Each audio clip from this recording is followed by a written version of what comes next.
Assalamualaikum warahmatullahi wabarakatuh. Kali ini saya akan membuat video singkat ya. Saya hanya ingin ngasih tahu saja alasan saya kenapa saya nggak pernah bikin power plenum atau part lainnya di dunia chamber ya, yang berbahan stainless. Ini ada sedikit contoh ya, saya kasih tahu.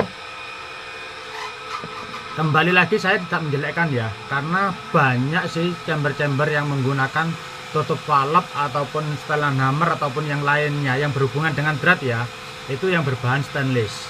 Kalau hammer bagus pakai bahan stainless, itu menurut saya ya, hanya pendapat saya, karena saya pernah mengalami hal ini. Makanya saya nggak pernah bikin power plenum yang berbahan dari stainless. Ini ya, ini ada salah satu chamber. Kembali lagi saya tidak menjelekkan, ini sengaja saya tutup supaya tidak terlalu vulgar saja.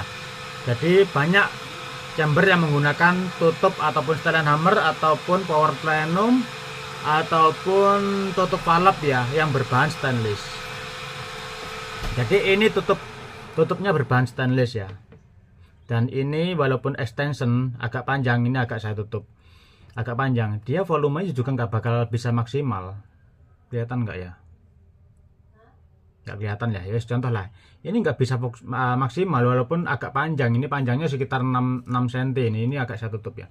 Jadi volumenya tetap kecil ya, emang stainless itu keras ya, bukan nggak bisa tapi ya gimana ya, ya situlah pokoknya. Nah ini tutupnya berbahan stainless. Nah ini pasangannya ya, ini kita pasang. Nah ini pasangannya, ini di chambernya tuh kelihatan nggak ya? Nah itu ya, itu kelihatan, itu mulai terkikis ya, itu kelihatan sekali, terkikisnya itu kelihatan sekali tuh ya. Ini masuknya sekitar 1 cm atau 10 mili ya, dratnya ini sekitar 10 mili panjangnya. Nah itu bagian yang terkikis kelihatan sekali, itu sekitar 10 mili. Yang bagian dalam masih utuh, yang bagian dalam masih utuh ya, kelihatan nggak? Yang bagian dalam masih utuh, sekitar 1 cm di depan itu kelihatan terkikis tuh dratnya.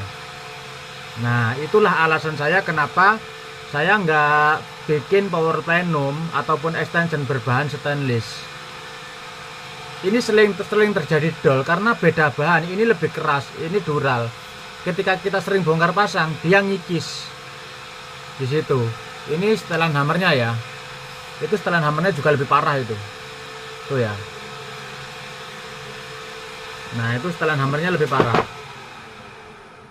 Ini ya, ini setelan hammernya nih, parah. Oblaknya juga terlalu parah. Ini andaikan dikasih bahan dural yang intinya yang sama ya, dengan jenis bahan yang sama, insya Allah nggak akan terjadi seperti ini. Banyak ya unit-unit bawaan yang berbahan stainless itu sering kalah di dratnya. Yang lebih sering terjadi itu di extension sama di setelan hammer di situ ya. Itulah alasan saya kenapa saya tuh nggak menjual power plenum yang berbahan stainless. Apalagi kalau unit-unit impor itu ya, itu rata-rata dratnya drat halus, drat 1 mili. Nah kalau kita membuat bahan dari stainless, kalau terkikis otomatis bukan tambah aman tapi tambah bahaya. Jadi memahami bahwa stainless itu bagus, kuat, aman, ya nggak salah, emang iya. Tapi tergantung lawannya gimana di situ. Toh kembali lagi, unit impor tuh nggak ada yang pakai bahan stainless, hampir nggak ada ya.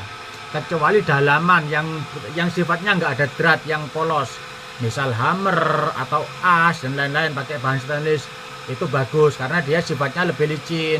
Kalau halus ketemu halus ya, tapi kalau dia dilawan dengan dural bukannya licin tapi justru lebih gimana ya, lebih ulet. Kalau saya bilang itu lebih ulet, dia ngikisnya tuh sangat terasa.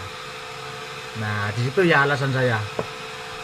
Oke, cukup sekian video penjelasan dari saya masalah bahan stainless dan bahan dural. Kita tidak menjelekkan produk siapapun ya, ini hanya pemahaman saya. yang sering terjadi dan saya sering mengalami. Itu alasan saya saja, jadi tidak menjelekkan ya. Oke, cukup sekian. Terima kasih. Wassalamualaikum warahmatullahi wabarakatuh.